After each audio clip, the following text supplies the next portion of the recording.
It's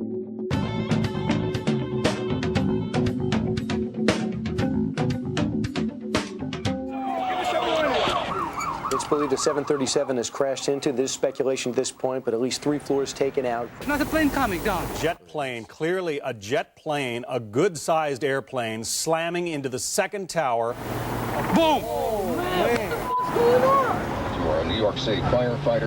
Drop what you're doing. Report to your company. A major disaster is occurring in New York City this morning.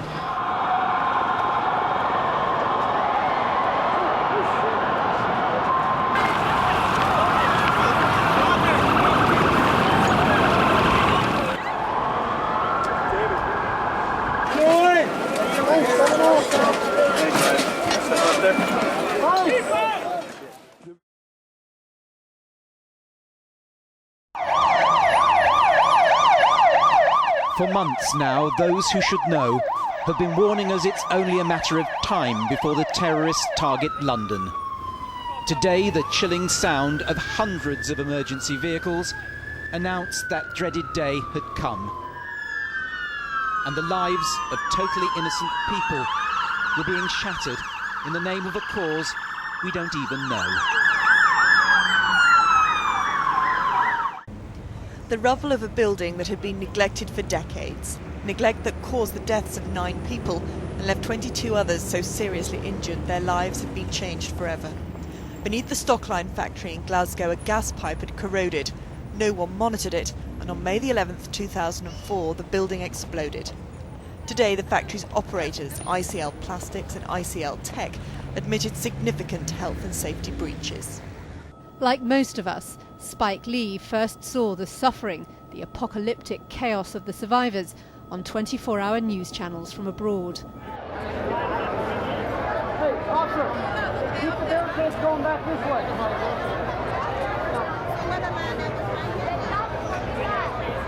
Remember, if you have your paperwork, you will be on the outside line. If you do not have paperwork, you will be on the curb. You will be on the line that is on the curb. We will start this part of the line moving in just a minute. Please, nobody coming up on the side trying to cut in line. You see where the line starts.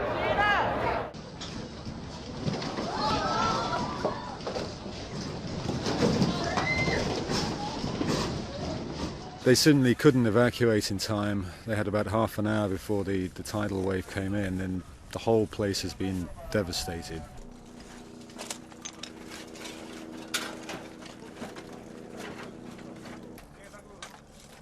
When the tsunami struck, the emergency generators at the Fukushima reactors were put out of action. On Saturday, an explosion ripped the roof and walls from the number 1 reactor building. Yesterday, a second bigger explosion did the same to number 3 reactor. Both containment structures around the nuclear fuel are said to be still intact. This morning, an explosion at the number 2 reactor almost certainly damaged its fuel.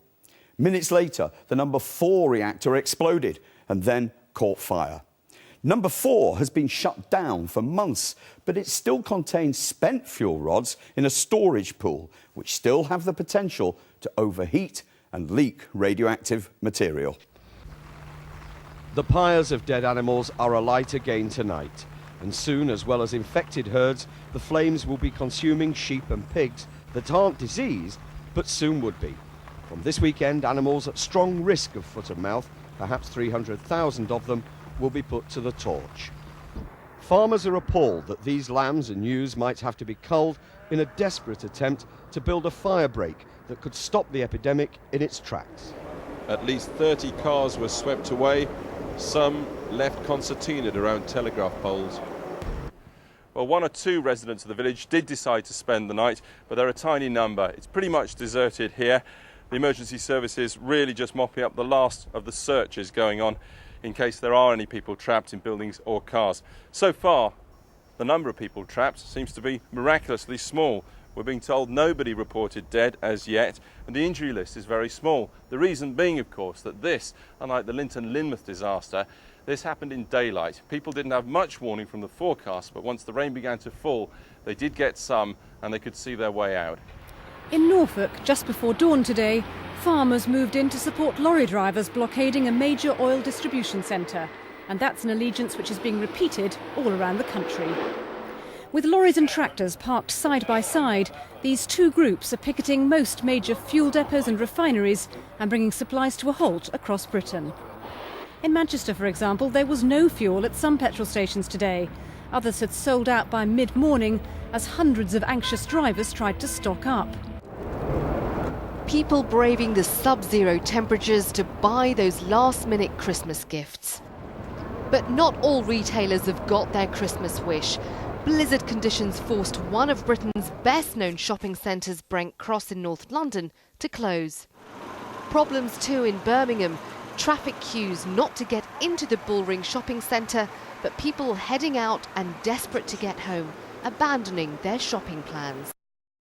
History seems to have repeated itself. This was the first-class compartment of the intercity train, tonight still pitched on its side. After the final, bodies are recovered, and that might take many hours. The next stage will be to lift the carriages clear of the track. In the last few minutes, Railtrack has estimated that it might be 3 days before this line is reopened. But with at least 8 dead, the questions over safety will go on for much longer. 2 crashes on this line, 2 public inquiries, and many more dead. Howell Jones, ITN. Radioactive agent called polonium-210. The discovery of the radiation sparked an investigation.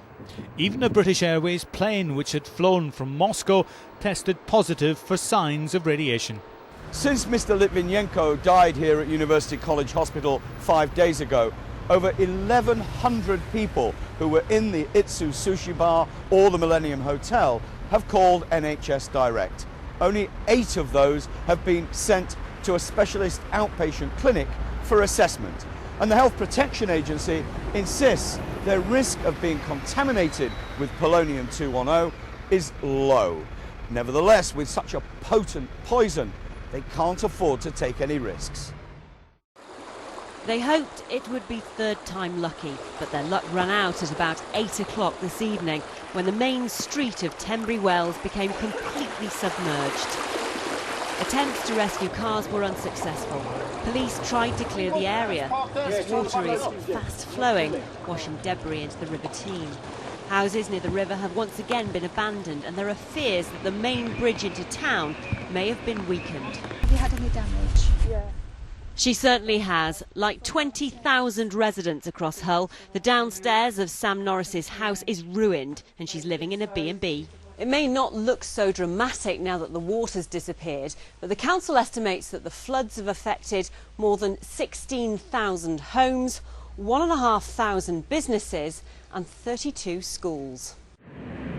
Defiantly lighting up the Hertfordshire sky, this fire is not beaten yet. But after an exhausting day, the fire crews insist they are gaining the upper hand. The operation was temporarily interrupted and the site evacuated amid fears that one of the larger fuel tanks was about to explode. It's easy to see why fire chiefs were taking no risks with the lives of their crews. The burnt-out vehicles that litter the industrial estate around the Buncefield fuel depot are all a result of Sunday morning's explosion. If this looks like a bomb site, then motorists on the nearby M1 motorway appeared to be heading into a war zone.